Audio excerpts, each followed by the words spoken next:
Assalamualaikum teman-teman. Seperti biasa sebelum mulai Mimin mendoakan semoga teman-teman semua selalu dalam keadaan sehat walafiat. Oke, kali ini kita akan melanjutkan Martial Master versi novel bagian 555. Bagi yang baru bergabung, selamat bergabung. Dan bagi yang belum subscribe dulu lah agar Mimin tambah semangat lagi nih bikin videonya. Oke, kalau sudah kita langsung masuk ke isi ceritanya.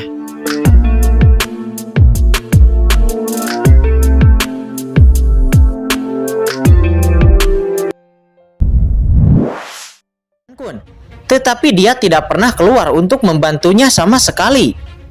Anak Kincen, Kaisar ini bukan tidak membantumu. Alasan mengapa Kaisar tidak membantumu, itu untuk membuat Anda membiasakan diri dalam pertempuran tingkat tinggi.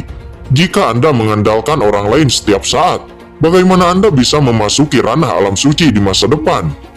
Kata kucing hitam besar itu. Aku pikir kamu terlalu malas untuk bergerak, kata Kincen. Kecuali dia berada dalam krisis hidup dan mati, kucing hitam itu mungkin tidak akan terlalu malas untuk bergerak. Namun pada saat ini, kata-kata kucing hitam besar itu juga memberi petunjuk kepada Kincen. Selanjutnya, Kincen langsung merilis Wan Senju. Kematian para dewa. Tahap kelima dari Wan Senju itu didesak. Seketika pusaran jiwa yang mengerikan muncul. Kamu, ahli kuno Gujunren itu terkejut. Kincen ingin bersaing dengan dirinya dalam kekuatan jiwa. Seketika cakram hitam di depannya tiba-tiba memancarkan fluktuasi jiwa yang aneh. Nah, kamu ingin bersaing dengan lelaki tua ini untuk mendapatkan jiwa. Orang tua ini tidak bisa mengalahkanmu sebelumnya. Hanya karena orang tua ini tidak bisa mengendalikan tubuhnya. Sekarang dengan jiwa kecilmu, bagaimana kamu bisa berurusan dengan lelaki tua ini? Kata Gujunren, seketika kekuatan tak terlihat naik. Kekuatan jiwa mengumpul untuk melawan serangan jiwa Kincen. Segera kedua jiwa itu menyerang dan tiba-tiba bertabrakan dalam kehampaan. Api Iblis King Lian. Di saat itu Kincen memacu api Iblis King Lian. Seketika putaran api biru tiba-tiba muncul. Kekuatan api yang menakutkan tiba-tiba keluar. Sambil mendesak Wan Senju, Kincen juga menggunakan teknik terlarang jiwa surgawi. Tiga kekuatan mengerikan itu bergabung bersama untuk mengalahkan lawan. Pada saat ini, Kincen juga sekali lagi mendesak sutradara iblis leluhur dan juga kuali kuno penekan iblis. Meledak, kekuatan mengerikan mengalir pada saat yang bersamaan. Ahli kuno Gujunren itu penuh dengan ketakutan, dan kekuatan jiwanya terus dikonsumsi hingga terus melemah. Pada akhirnya dengan panik, ahli kuno itu mendesak cakram hitam. Sedikit mengguncang kekuatan di sekitarnya dan bergegas melarikan diri. Tetapi pada saat ini sebuah cahaya hitam menyala di kampaan dan itu adalah seekor kucing hitam besar. Kucing hitam besar itu muncul tepat di atas kepala ahli kuno Gujunren itu dan langsung menghantam Gujunren dengan cakarnya. Apa? Ahli kuno Gujunren itu ketakutan. Dia menyaksikan cakar tajam kucing hitam besar itu menghantamnya dan jiwanya langsung pusing. Tetapi pada saat ini, serangan Kincen juga telah menembus tubuhnya, langsung merobek dagingnya sedikit demi sedikit.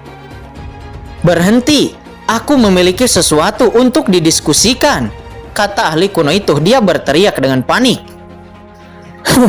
Apakah sekarang ini Anda memiliki sesuatu untuk didiskusikan?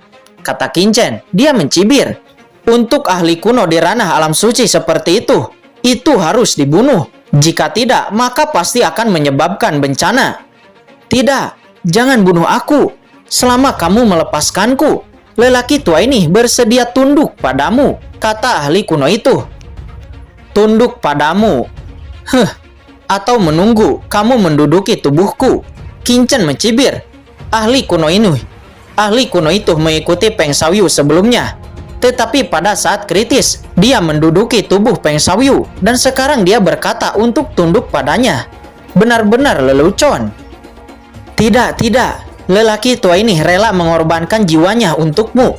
Selama kamu tidak membunuhku, lelaki tua ini bersedia melayanimu sebagai tuan, kata Gujunren. Saat Gujunren mengatakan ini, hatinya terhina. Dia adalah seorang ahli kuno yang bermartabat. Tetapi sekarang dia menyerah kepada puncak tap air Martial Emperor yang kecil. Seberapa besar penghinaan ini? Tetapi untuk bertahan hidup, dia tidak punya cara lain. Jika dia tidak setuju, hanya ada jalan buntu. Maaf, pemuda ini tidak membutuhkannya, kata Qin Chen. Dia berkata acuh tak acuh. Kekuatan yang ditunjukkan oleh Gu Junren ini memang sangat kuat. Akan tetapi, jika dia ditipu oleh lawan, itu akan sangat merepotkan. Oleh karena itu, niat membunuh terus terpancar dari matanya dan tangannya terus bergerak. Tidak, lelaki tua ini masih berguna. Orang tua ini mengikuti Peng Shaoyu dan mengetahui segalanya tentang kekaisaran Xuan Yuan. Dan sekarang orang tua ini telah merebut tubuh Peng Shaoyu. Orang tua ini dapat sepenuhnya menyerah kepadamu, dan kekaisaran Xuan Yuan juga berada di tangan orang tua ini. Kata ahli kuno Gu Junren itu, dia berteriak dan panik dengan keinginan yang sangat kuat untuk bertahan hidup. Kamu orang tua. Ketika jiwa Peng Shaoyu yang sedang tertekan mendengar semua ini, seluruh tubuhnya gemetar karena marah. Mendengar itu, Qin Chen mengerutkan kening dan tiba-tiba dia menjadi bersemangat. Gu Junren memang sekarang telah mengambil alih tubuh Peng Shaoyu. Jadi setelah Gu Junren menyerah pada dirinya, dia dapat menggunakan identitas Peng Shaoyu untuk bertindak di daratan, dan kekaisaran Xuan Yuan juga akan berada di bawah kendalinya. Ini merupakan keuntungan yang sangat besar untuk menghadapi Raja Iblis dan juga Sangguan Cinder. Melihat hati Qin Chen bergerak, Gu Junren buru-buru berkata, selain itu, lelaki tua ini tahu bahwa Anda menentang iblis alien. Di zaman kuno, lelaki tua ini sangat membenci iblis alien. Lelaki tua ini tidak pernah bersatu dengan iblis alien. Selama kamu mengampuni hidupku, lelaki tua ini bisa memberitahu Anda sebuah rahasia besar tentang iblis alien, kata Gu Junren. Pada akhirnya hati Qin Chen tergerak. Jika Gu Junren dapat mengendalikan kekaisaran Xuan Yuan untuk dirinya sendiri, itu akan sangat bermanfaat. Namun, Qin Chen harus memastikan bahwa Qin Chen dapat benar-benar mengendalikan Gu Junren. Segera, Qin Chen langsung mengoperasikan teknik terlarang jiwa surgawi, dan kekuatan mengerikan menyebar secara langsung. Korbankan asal-usul jiwamu dan biarkan Ben Shao mengendalikannya, kata Qin Chen yang dingin. Jika lelaki tua ini tidak mau, tidak peduli berapa banyak manfaat yang bisa dia berikan, dia harus dibunuh oleh Qin Chen. Yah, baik. Dalam menghadapi ancaman kematian, ahli kuno Gu Junren itu langsung menyebarkan jejak asal-usul jiwanya. Namun dia sebenarnya memiliki harapan yang samar di dalam hatinya. Dia adalah ahli yang kuat di ranah alam suci, dan jiwanya tidak dapat dimurnikan dengan mudah. Namun ketika kekuatan jiwa Qin Chen masuk, ekspresi Gu Junren tiba-tiba berubah. Kekuatan jiwa Qin Chen sangat menakutkan. Bahkan itu sebenarnya mengandung jejak paksaan yang unik. Begitu bersentuhan dengan sumber jiwanya, dia sebenarnya memiliki semacam ketakutan dari lubuk hatinya. Bagaimana ini mungkin? Gu Junren terkejut. Napas jiwa dari puncak tapair martial emperor kecil seperti Qin Chen benar-benar membuatnya merasa ketakutan. Ini seperti hanyalah sebuah fantasi. Pada saat ini Qin Chen juga bersentuhan dengan asal-usul jiwa Gu Junren, dan Qin Chen langsung tertarik dengan asal-usul jiwa Gu Junren. Apakah ini asal-usul jiwa dari ahli di ranah alam suci? Kata Qin Chen, matanya bersinar. Meskipun Qin Chen tidak lebih lemah dari Gu Junren dalam hal jiwa, ini adalah pertama kalinya dia melihat asal-usul jiwa orang kuat di ranah alam suci, yang benar-benar berbeda dari aura jiwa ras iblis alien. Dan segera itu memberi Qin Chen banyak pencerahan dan juga inspirasi.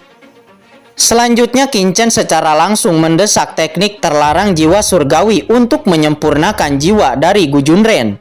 Seketika itu dalam sekejap asal-usul jiwa Gu Junren telah dikendalikan oleh Qin Chen. Apa? Kata Gu Junren, dia terkejut. Dia bahkan tidak bisa bereaksi. Pihak lain menyempurnakan jiwanya dengan begitu cepat. Pada saat berikutnya Qin Chen segera merasa bahwa dia dan jiwa ahli kuno Gu Junren telah memiliki hubungan. Selama dia mau, jiwa ahli kuno Gu Junren itu dapat menghilang. Pada saat ini Qin Chen mengendurkan ekspresinya, menepuk bahu Gu Junren dan kemudian berkata, Gu Junren, mulai sekarang kamu akan menjadi bawahan dari pemuda ini. Selama kamu tidak berbicara omong kosong, tidak melakukan hal-hal sembarangan, pemuda ini akan membiarkanmu tetap hidup dengan baik. Dan mungkin di saat bencana di benua Tianwu berakhir, Tuan muda ini bahkan akan membebaskanmu. Terima kasih Tuan, bawahan akan melakukan yang terbaik, kata ahli kuno Gujunren itu seraya memberi hormat. Wajahnya menjadi sangat pucat. Kecepatan Qin Chen mengendalikan jiwanya benar-benar membuatnya takut. Rasa hormat muncul di hatinya. Dan dia bahkan lebih bersemangat karena Qin Chen akan membiarkan dirinya bebas di masa depan. Sekarang Qin Chen telah mengendalikan asal jiwanya. Dengan satu pemikiran Qin Chen, dia dapat memutuskan hidup dan matinya. Ya, sekarang kamu bisa menyerahkan jiwa Peng Xiaoyu, kata Qin Chen dengan acuh tak acuh. Ya, baik Tuan, kata Gu Junren. Dia kemudian mengangkat tangannya. Seketika sosok jiwa kosong muncul. Itu adalah Peng Xiaoyu. Pada saat ini sosok jiwa Peng Xiaoyu menatap Gu Junren dengan ketakutan dan juga kemarahan. Orang tua Gu Junren, kamu penjahat atau malu? Ahli kuno yang bermartabat, kamu bersedia melakukan ini dan menjadi anjing. Kaisar ini merasa jijik padamu, kata Peng Xiaoyu. Dia berkata dengan marah. Peng Xiaoyu, kamu juga seorang kaisar yang hebat. Kamu tidak memahami kebenaran tentang kesuksesan dan kegagalan, kata Gu Junren. Dia mencibir. Dia sama sekali tidak peduli. Bahkan dia mengagumi kekuatan Qin Chen. Belum lagi hidup dan matinya telah dikendalikan oleh Qin Chen. Kemudian dia secara langsung mengorbankan Peng Xiaoyu. Qin Chen. Pada saat ini Peng Xiaoyu memandang Qin Chen. Jiwanya memancarkan aura ketakutan, tetapi dia malah menjadi tenang. Pada saat ini dia menyesal dan kesal di dalam hatinya. Dia adalah ahli di ranah semi alam suci yang bermartabat. Mengapa dia tidak meledakkan jiwanya sejak awal? Jadi dia tidak harus menanggung penghinaan. Tetapi sekarang jiwanya telah disegel oleh orang tua itu dan dia tidak bisa melawan. Tetapi pada saat yang sama dia juga memiliki harapan yang samar di dalam hatinya, yang disebut kematian lebih buruk daripada hidup. Qin Chen, bunuh aku jika kamu memiliki kemampuan, kata Peng Xiaoyu. Dia berkata dengan marah. Melihat mata Qin Chen membuatnya merasa ketakutan. Membunuhmu? Qin Chen mencibir. Peng Xiaoyu ini benar-benar berpikir dengan baik. Membunuh orang seperti dia bukan jawaban. Jangan khawatir, Tuan muda ini tidak akan membunuhmu. Pemuda ini akan memurnikan jiwamu siang dan malam, sehingga kamu tidak bisa bertahan. Kamu tidak bisa mati, dan kamu bisa merasakan semua rasa sakit. Ngomong-ngomong, ada Sangguan Sinner. Sebelum Sangguan Sinner meninggal, Ben Shao akan membuatmu tetap hidup. Selanjutnya, kamu akan tahu bahwa sebenarnya lebih baik mati daripada hidup, kata Qin Chen. Setelah mengatakan itu, Qin Chen kemudian melambaikan tangannya. Seketika jiwa Peng Xiaoyu tiba-tiba dibawa ke dalam kuali kuno penekan iblis. Tidak! Peng Xiaoyu berteriak ngeri. Di dalam kuali kuno penekan iblis, energi iblis melonjak. Untuk skeleton cabang dan yang lainnya, itu adalah tempat yang bagus untuk berkultivasi. Akan tetapi bagi Peng Xiaoyu, itu seperti neraka. Di dalam kuali kuno penekan iblis, Peng Xiaoyu terjun ke dunia iblis tak berujung. Pada saat yang sama, serangkaian energi iblis yang menakutkan mulai menembus ke dalam jiwanya. Itu seperti 10.000 iblis yang menggerogoti tubuhnya, dan itu sangat menyakitkan. Tidak, Qin Chen, biarkan aku keluar, kata Peng Xiaoyu. Dia meraung. Jiwanya terus berfluktuasi dengan sangat keras. Selain itu, Qin Chen juga menuangkan jejak api iblis King Lian. Seketika itu jejak api nyata yang menghanguskan disertai dengan energi iblis langsung membakar jiwa Peng Xiaoyu. Qin Chen mengendalikan kekuatan ini dengan sangat halus, sehingga Peng Xiaoyu akan merasakan sakit yang tiada akhir. Tetapi dia tidak akan mati dan akan terus menderita siang dan malam.